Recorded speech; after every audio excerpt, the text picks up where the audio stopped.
Hello guys, good morning. കുറേ കാലം കൂടി രാവിലെ നേരത്തെ എണീറ്റ് നടക്കാൻ പോകണം അല്ലെങ്കിൽ വർക്കൗട്ട് ചെയ്യണം എന്നൊരാഗ്രഹത്തോടെ പോകുന്ന വഴിക്ക് കണിക്കൊന്ന പൂത്തതും കിളികളുടെ സൗണ്ട് എല്ലാം കേട്ട് നല്ല രസമായിരുന്നു പോകാനായിട്ട്. പയ്യാമ്പലം ബീച്ചിലേക്കാണ് പോയത്. ബീച്ചിൽ പോയി റൂമിൽ നിന്നൊരു 200 മീറ്റർ ബീച്ചിലേക്കുള്ളൂ കേട്ടോ. ബീച്ചിലൊക്കെ പോയി കുറച്ച് എക്സസൈസൊക്കെ ചെയ്തു. ഇതിൻ്റെ പിന്നെ വേറൊരു കഥയും കൂടി ഉണ്ട്. എൻ്റെ ഒരു ഫ്രണ്ട്, അവളൊരു 5 months പ്രഗ്നൻ്റ് ആണ്. സോ പുള്ളിക്കാരി എന്നെ കാണാൻ വന്നിട്ടുണ്ടായിരുന്നു.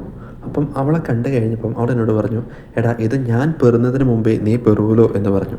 എന്നാൽ പിന്നെ വയറ് കുറച്ച് കളയാം എന്ന് വെച്ചിട്ടാണ് ഞാൻ നടക്കാൻ വേണ്ടി ഇറങ്ങിയത്. ഇത് കണ്ടില്ലേ, എനിക്ക് ഇത്രയും വയറുണ്ടായിരുന്നു, ഇനി വയറ് കുറയ്ക്കണം. അപ്പോൾ സുഹൃത്തുക്കളെ, ഇതാണ് എൻ്റെ അവസ്ഥ. വയറ് നല്ല രീതിക്ക് കൂട്ടിയിട്ടുണ്ട്. സോ വയറ് കുറയ്ക്കണം. നമുക്കൊരു ചലഞ്ചാണ്. ഈ മാസം 30 ദിവസമുണ്ട്, 30 days വയറ് നല്ലോണം കുറയ്ക്കുക. അതുപോലെ 227 സബ്സ്ക്രൈബേഴ്സ് ആയിട്ടുണ്ട്. നമ്മൾ 500 സബ്സ്ക്രൈബേഴ്സ് ആക്കുക. അപ്പോൾ എല്ലാവരും പരമാവധി ചാനൽ സബ്സ്ക്രൈബ് ചെയ്യുക, കാര്യങ്ങൾ ചെയ്യുക. 30 ദിവസം 30 വീഡിയോസ്, 500 സബ്സ്ക്രൈബേഴ്സ്, അപ്പോടെ വയറും കുറയ്ക്കുക.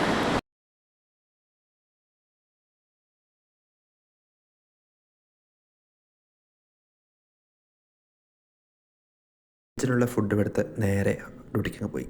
ഇത്രയുള്ള ഇന്നത്തെ വീഡിയോ. Bye bye.